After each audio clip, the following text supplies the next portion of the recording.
Ayan guys, oh, nagluluto ako ng bagoong. Ayan, puro taba ng baboy yan, oh. Ayan, galing pa yan Iloilo. Pinagisa ko muna sa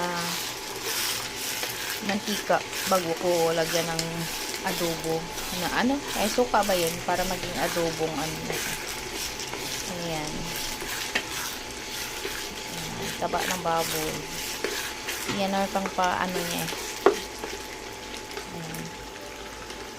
Galing pa yan Iloilo guys. Ngayon ko lang niluto kasi bukas pupunta si auntie para makapagbigay din siya sa mga kaibigan niya. Ayan. Taba ng baboy. Ayan, eh. Para makakain ako mismo magluluto kasi matagal sa lutuin. Kailangan gisahin muna talaga siya para mamamatay yung ano.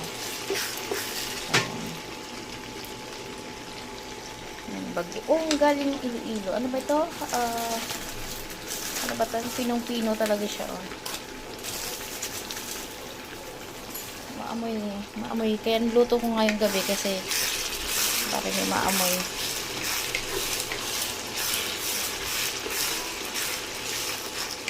Kasi tulog na yung mga kapitbahay. Tulog na yung mga kapitbahay yan. Lagyan ko yan mamaya ng sugar, paminta, suka. Inaluto ko muna siya ng sa mantika. Nakikita nyo, ginigisa ko siya sa mantika. Saka yung baboy, taba na baboy, nilakihan ko na lang. Yung taba ng baboy. Ayan. Luya, garlic, saka onion. Kailangan, tapos nilagyan ko ng sili. Ayan siya, oh. Mapapansin nyo, gigisay natin sa mantika. Ayan.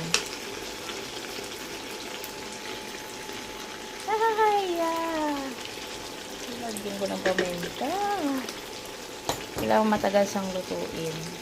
Ayan, paminta. Para talagang masarap siya.